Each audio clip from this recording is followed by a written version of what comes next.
வணக்கம் பானு.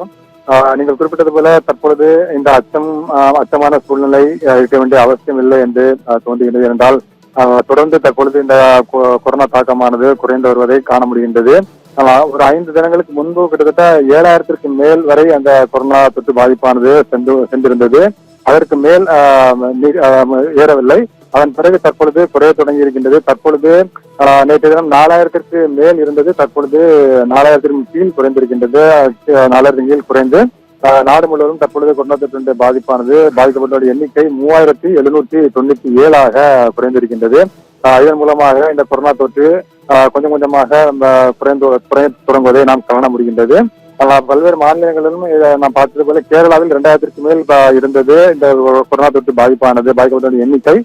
தற்பொழுது கேரளாவிலும் அது வெகுவாக குறைந்திருக்கின்றது. அங்கு 740 பேர் பாதிக்கப்பட்டிருப்பதாக தகவலானது தெரிவிக்கப்பட்டிருக்கின்றது.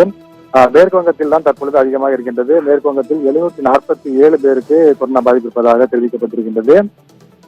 இதுபோல டெல்லி, குஜராத் போன்ற மாநிலங்களிலும் கொரோனா தொற்றின் தாக்கம் அதிகம் இருந்த சூழ்நிலையில் தற்பொழுது டெல்லியில் 428 பேருக்கு கொரோனா பாதிப்பிருப்பதாக தெரிவிக்கப்பட்டிருக்கின்றது. குஜராத்தில் 454 பேருக்கு கொரோனா தொற்று பாதிப்பதாக தெரிவிக்கப்பட்டிருக்கின்றது. இந்த வரிசையில் பார்க்கும்போது தமிழகத்தை பொறுத்தவரையில் 98 பேருக்கு கொரோனா தொற்று பாதிப்பு இருப்பதாக மத்திய அரசின் புள்ளி விவரம் தெரிவிக்கின்றது. இந்த அடிப்படையில் பார்க்கும்பொழுது தற்பொழுது நாம் பார்த்தது போல கொரோனா தொற்று நாடு முழுவதும் கொரோனா தொற்றின் பாதிப்பானது குறைந்து வந்திருக்கிற சூழ்நிலையில் தற்பொழுது 3797 பேருக்கு கொரோனா தொற்று பாதிப்புகளாக தெரிவிக்கப்பட்டிருக்கின்றது. அது மட்டுமில்லாமல் 22,333 பேர் டிஸ்சார்ஜ் ஆகியிருப்பதாகவும் மத்திய அரசு தன்னுடைய புள்ளி விவரத்தில் தெரிவிக்கப்பட்டிருக்கின்றது.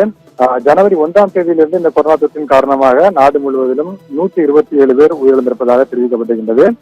நேற்றைய நிலவரப்படி கொரோனா தொற்று பாதிப்புக்கு நேற்று இந்தியா முழுவதிலும் ஒருவரும் உயிரிழக்கவில்லை என்று மத்திய அரசு தெரிவித்திருக்கின்றது. பானு.